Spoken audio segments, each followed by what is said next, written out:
makes my heart rise.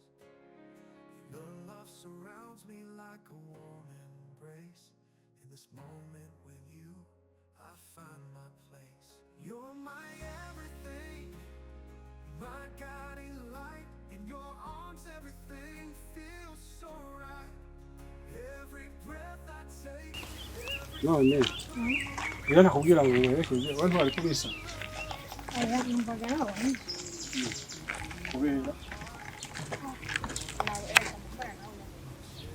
urandwara kandi ariko nubwo nabana nayikamye yavuga ko cyangwa ngo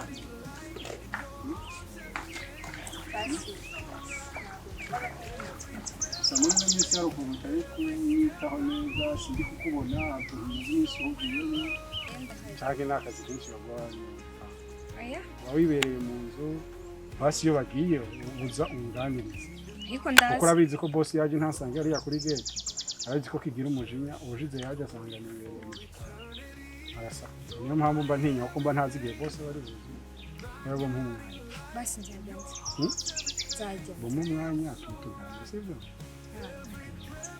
undi twakwicara ariko ndumva nani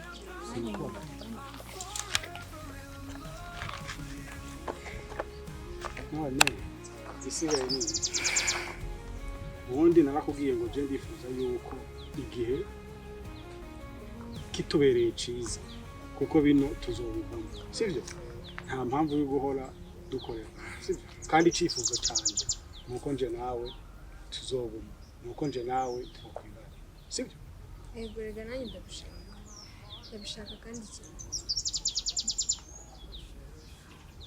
okay ikibazo nuko mba mbona hari ibintu usigaye mbona muri ino minsi bigoye ntari gutaha ese biki ubundi ko nta kintu zibikindi ko nta kintu na kimwe kibaho utakizi ubundi cyo kintu kuko cyambaye mu izosi kandi nakubwiye ngo igisubizo wakiguhaye ni kubera iki hari ikindi kintu gikomeje cyakomeje hagati yawe nawe hari ikindi kintu cyabangamije hagati yawe ko nakubwiye ngo ukuremo icyo kintu mu izosi oya nta kintu kiri hagati yawe na boss ubwanjye ndarambiwe kuko iyo muri iriya nzu mba numva ubwanjye umutima wanjye utari mba numva ntatuje mba numva ntameze neza ikindi kandi urabizi ko atakindi ndi gukorera no kugira ngo tuve hano ni kugira ngo dukore igishoboka cyose dushobore kuba twava hano ku buryo dushobora kugira icyo twigeza rero mu gihe boss azokomeza abyivangamo mubonana mu cyumba mwe nawe umwanya wari wose mwinjira musohoka rwose ntabwo nkubesha narambiwe kuko nta kindi ndi gushaka kugira ngo byibura tuzove hano hari icyo twifashisha kugira ngo tugire icyo tugeraho kugira ngo twime natwe basi umugundi muryango mushasha urana tuzobigeraho gute nzakubwire kangahe ko nanjye ndinzira akarengane y'ibi bintu kubera icyo utanyumva njye ndamutse nkunda bose ndamutse nshaka amafaranga n'ukuri kw'Imana ntabwo nakundana na boss kuko ni uyafite none se ngaho rero imyaka hari ikintu wigeze umbura hari ikibazo wigeze unyuramo ngo ukinyuremo wenyine iteka ryose sinabaga ndi kumwe nawe nese kubera iki utari kunyura kumva ndakumva kandi ndabizi ko atacitanga ariko ikintu kiri kunzonga mu mutima no mu bitekerezo ni igiki n'ijoro ryawe na boss reba nk'icyo kintu wambaye mu izosi nakubwiye ngo gikuremo okay n'ijoro ryanjye na boss reka tubyemere iki kintu gikuremo banyirukanye hanyuma se ko numva ngo urashaka ko tubyara n'abana batatu tuzabatungisha abo bana nzabahaye abo bana nzobitunga igihe cyose tuzomara tukabyara uwa mbere tukabyara uwa kabiri tukabyara uwa gatatu ahubwo tuzaba twacitse amaboko uzabitunga abana batatu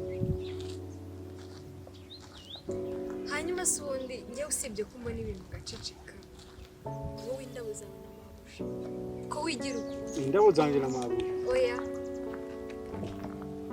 uzi gute ko zari izanjye uwaziguhaye niwe wagutumye no kumuhobera oya nshobora kuba narabikoze kuko nari ngomba kuzima ariko ziriya ndabo ntabwo zari izanjye birangije uranamusoma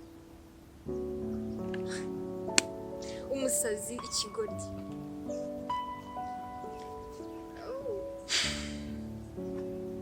ese utekereza ko inzu yose tubamo ari njye wikora nta kintu na kimwe kibera muri iriya nzu hasi even wakimura igikombe ndagenda nkabimenya yuko kimutse ese ubu nacece ukongera ngo ngende umusazi byose mbabizi ariko kwemera urwo ngukunda byaranze.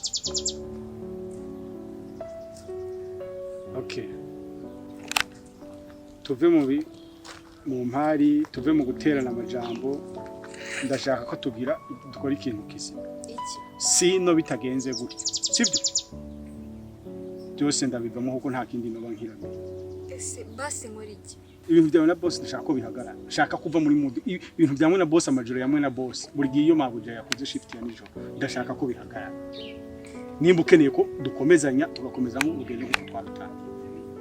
Be muri mode ya boss banyiruka 15,000 hembwa bizatunga abana 3. 15,000 idusaba ko n'amakuru tuzokora abo bana. Urabuzwa n'iki se kuzakora ukayabona? Ufite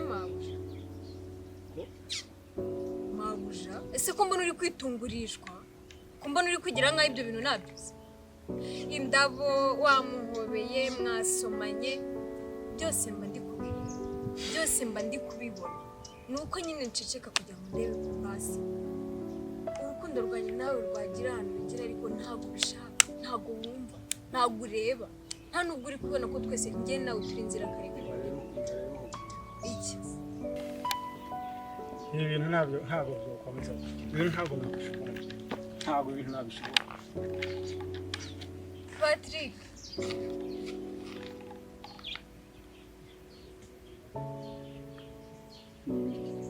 nakubwiye ko ibintu biri guhagarara.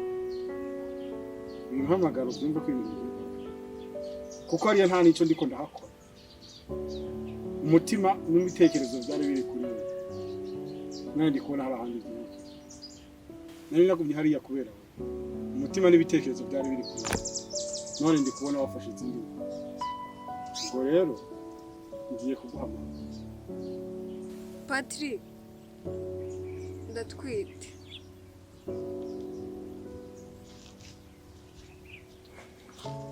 Papa w'umwana ni nde?